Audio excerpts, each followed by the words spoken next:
Hello friends, વરસાદ ચાલુ થઈ ગયો અને ઘરમાં બધાની ફરમાશ આવી કે મમ્મી ગોટા બનાવો. તો આજે આપણે વરસાદમાં ખાવાની મજા પડે તેવા ગરમા ગરમ મેથીના ગોટા બનાવીશું. જો તમારા મેથીના ગોટા બહાર લારી પર જેવા ના બનતા હોય તો આજે આપણે સેમ લારી જેવા જ ગોટા બનાવીશું. અને વરસાદમાં તો આ ખાવાની ગરમા ગરમ ચા સાથે ખૂબ જ મજા આવે છે. તો ચાલો આપણે બનાવીએ. તો સૌથી પહેલાં આપણે એક ખાયણી દસ્તો લઈશું અને એની અંદર 1 ટીસ્પૂન ધાણા આખા લેવાના છે, હાફ ટીસ્પૂન અજમો અને 1 ટીસ્પૂન કારા મરીને આ રીતે આપણે અધકચરા દરદરા વાટી લેવાના છે. અને આ રીતે અધકચરા વટાઈ જાય એટલે આપણે એને અત્યારે સાઈડમાં મૂકીશું. હવે બેટર માટે આપણે 1 કપ ઝીણો ચણાનો લોટ લીધો છે. તમે બેસન પણ લઈ શકો છો.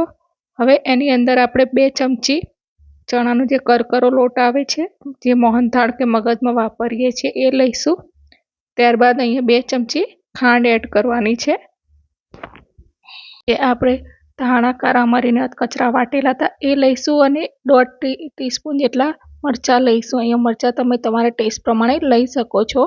અને 1 ચપટી હિંગ લીધી છે. અહીંયા હિંગ તમારે ઓપ્શનલ છે. આ રીતે બધું સારી રીતે મિક્સ કરી લેવાનું છે. અને સ્વાદ પ્રમાણે મીઠું અહીંયા મેં હાફ ટીસ્પૂનથી થોડું વધારે મીઠું એડ કર્યું છે. હવે થોડું પાણી લઈને આપણે બેટર બનાવીશું. આ બેટર બહુ પાતળું પણ નહીં અને બહુ જાડું પણ નહીં, એવું બેટર બનાવી લઈશું. અને હું લાસ્ટમાં કહીશ કે કેટલું પાણી મેં વાપર્યું છે. તો હવે અહીંયા મેં 2-3 ચમચી જેટલી કોથમીર ઝીણી સમારીને લીધી છે અને મેથીને ધોઈને સારી રીતે સમારીને અડધો કપ મેથી લીધી છે. તમે વધારે પણ લઈ શકો છો. તમે આની અંદર પાલકની ભાજી પણ એડ કરી શકો છો, એનો પણ ટેસ્ટ ખૂબ જ સારો આવે છે.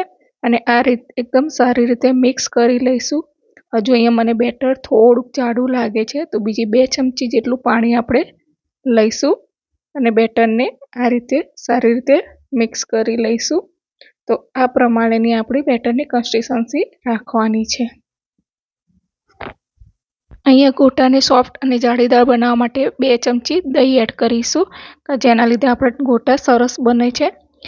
તો આ રીતે એને સારી રીતે ફેણી લઈશું. હવે આપણે એની અંદર ચપટી સોડા એડ કર્યા છે અને સારી રીતે મિક્સ કરી લેવાના છે. તો આ પ્રમાણેની બેટરની કન્સિસ્ટન્સી આપણે રાખવાની છે. હવે અહીંયા આપણે તેલ ગરમ કરવા મૂક્યું છે.